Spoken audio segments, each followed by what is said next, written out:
वैज्ञानिकों ने मानव भ्रूण का मस्तिष्क की ऊतकों से 3D लघु अंग विकसित किया है जो इन विट्रो में सुसंगठित होता है। प्रयोगशाला में विकसित ये ऑर्गेनॉइड अध्ययन करने का एक नया तरीका खोलता है कि मस्तिष्क कैसे विकसित होता है।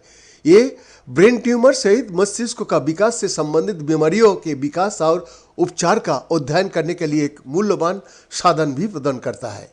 शोधकर्ता प्रयोगशाला में स्वस्थ ऊतक और रोग के जीव विज्ञान का मॉडल बनाने के लिए विभिन्न तरीका का उपयोग करता है। इनमें सेल लाइनें, प्रयोगशाला जानवर और कुछ वर्षों से 3D मिनी अंग शामिल है। इन तथाकथित ऑर्गेनॉइड में विशेषताएं और जटिलता का स्तर होता है जो वैज्ञानिकों का प्रयोगशाला में किसी अंग कार्यों के बारीकी से मॉडल करने की अनुमति देता है।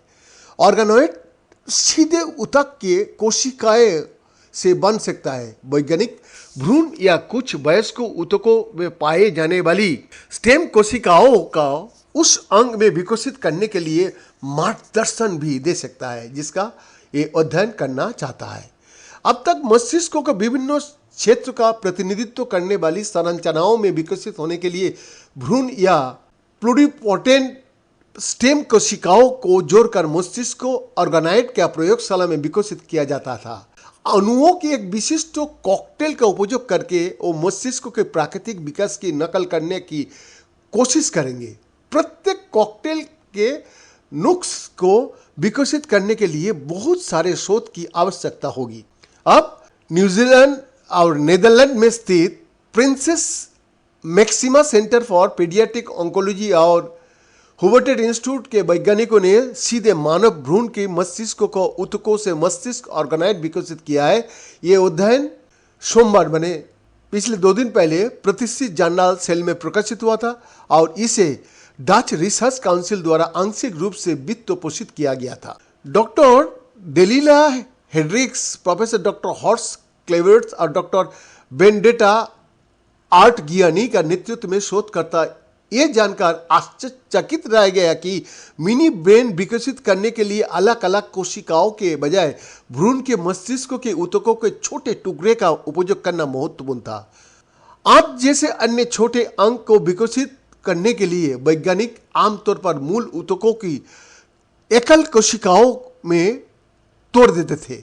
भ्रूण के मस्तिष्क के ऊतकों के छोटे टुकड़े के साथ काम करने के बजाय टीम ने पाया कि ये टुकड़े ऑर्गेनॉइड में व्यवस्थित हो सकता है। मस्तिष्क के अंग लगभग चावल की दाने के आकार रहे थे। ऊतकों का 3D मेकअप जटिल था और इसमें विभिन्न प्रकार के मस्तिष्क कोशिकाएं शामिल थी। महत्वपूर्ण बात यह है कि मस्तिष्क ऑर्गेनॉइड में कई तथाकथित बाहरी रेडियल ग्लिया होता है, एक कोशिका प्रकार जो मनुष्य और हमारे विकासवादी पूर्वजों में पाया जाता है। ये ऑर्गेनॉइड्स की मानव मस्तिष्क की साथ घनिष्ठता, समानता और अध्ययन में उपयोग को रेखांकित करता है। मस्तिष्क के ऊतकों की पूरी टुकड़े भी प्रोटीन का उत्पादन करता है जो बाह्य कोशिकाओं मैट्रिक्स बनाता है। कोशिकाओं के चारों ओर एक प्रकार का मचान। जी हाँ, टीम का मानना है कि यह प्रोटीन ही कारण हो सकता है कि मस्तिष्कों के ऊतकों के टुकड़े 3D मस्तिष्क संरचनाओं में सुव्यवस्थित होने में सक्षम थे। ऑर्गेनॉइड में बाह्य कोशिकाओं मैट्रिक्स की उपस्थिति मस्तिष्क कोशिकाओं के वातावरण का और अध्ययन करने की अनुमति देगी। और जब ये गलत हो जाता है तो क्या होता है? मैदान दास का